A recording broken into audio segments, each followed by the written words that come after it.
Hi viewers, ఈరోజు నేను dahi vada video upload చేస్తున్నాను. అంటే కొంతమంది వాటర్లో నానబెట్టడం, కొంతమంది డైరెక్ట్ పెరుగులో అంటే డిఫరెంట్గా చేస్తారు కదా. బట్ ఎలా చేస్తే చాలా సాఫ్ట్గా ఫ్లఫీగా వస్తాయో నేను ఈరోజు చేసి చూపిస్తున్నా. ఇక్కడ గారెల పిండి కన్సిస్టెన్సీ ఎలా తీసుకుంటున్నానో చూడండి ఒకసారి. అంటే మరి వాటర్ ఎక్కువైనా కూడా ఆయిల్ పీల్చేస్తుంది. అలా అని అస్సలు వాటర్ లేకుండా నూరినా కూడా మరీ గట్టిగా వస్తుంది. ఇప్పుడు నేను ఆయిల్ పెట్టేసుకున్నా. మామూలుగా అయితే కవర్లోనో ఎందులో చేస్తాం కదా. ఇక్కడ ఇంట్లో తమలపాకు చెట్టు ఉంది. సో నేనేంటంటే ఈ తమలపాకు మీద వేస్తున్నాను అనమాట గారెలు.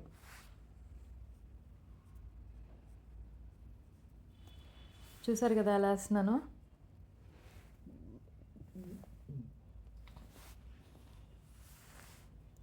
ఆయిల్ వేడెక్కింది, ఆయిల్లో వేసేస్తున్నాను నేను గారెలు. ఇక్కడ నేనైతే జస్ట్ కొంచెం మీడియం ఫ్లేమ్లో వేగిస్తున్నాను. మరి హై పెట్టేసిన ఏంటంటే పైన లేయర్ వేగిపోయి లోపల పచ్చి పచ్చిగా ఉంటుంది.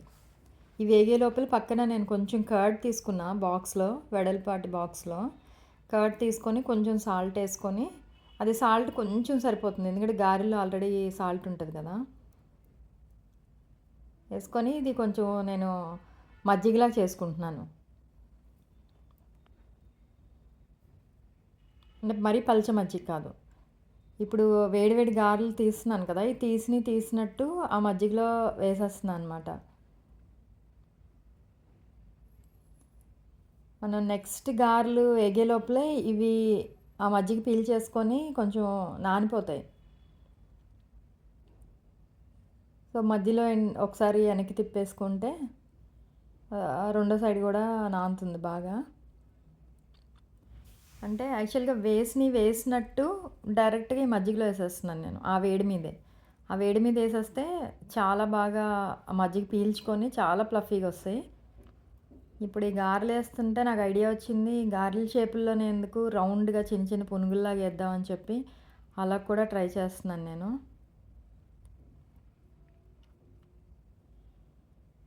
జస్ట్ పునుగుల్లా వేసాను చిన్న చిన్నగా.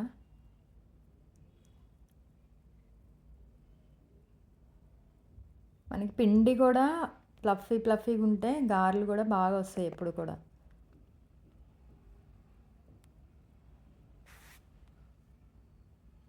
ఇవి వేసే లోపల చూసారా ఆల్రెడీ మిగతా గారెలన్నీ నానిపోయినాయి.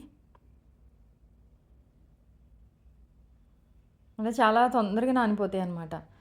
చూసారా నానిపోయినాయి. ఇవి జస్ట్ ఒక 1-2 అవర్స్ నేను అలా సైడ్కి పెట్టేస్తున్నాను. ఇప్పుడు వింటరే కాబట్టి బయట పెట్టుకున్న బాగానే ఉంటుంది. సమ్మర్ అంటే పులిసిపోతుంది కానీ ఇప్పుడు బాగానే ఉంటుంది. సో అలా మూత పెట్టుకొని 1-2 అవర్స్ నేను వదిలేస్తున్నాను అట్లాగా.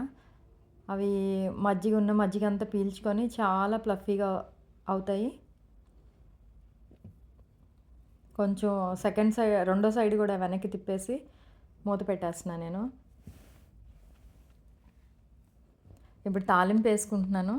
ఒక 1-2 అవర్స్ అయిపోయింది. తాలింపు వేస్తున్నాను. జస్ట్ ఆవాలు, కరివేపాకు, పసుపు అంతే వేసాను. ఎండుమిరపకాయ అవి కావాలంటే వేసుకోవచ్చు, బట్ నేను ఇవే వేసాను. ఇవి వేసి ఆ చల్లారిన తర్వాత గారెలో కలిపేసి కొంచెం పెరుగు కలిపేసా. చూడండి చాలా ఫ్లఫీగా వచ్చింది. ఇంకా కొంచెం పీల్చుకోవాలి పెరుగులో. ఒక 1 అవర్ పెరుగులో ఉంచేస్తే ఇంకా బాగా పీల్చుకుంటాయి. సాల్ట్ చూసుకొని సరిపోకపోతే ఆ పెరుగుకి సరిపడా వేసుకోవచ్చు. Thank you for watching.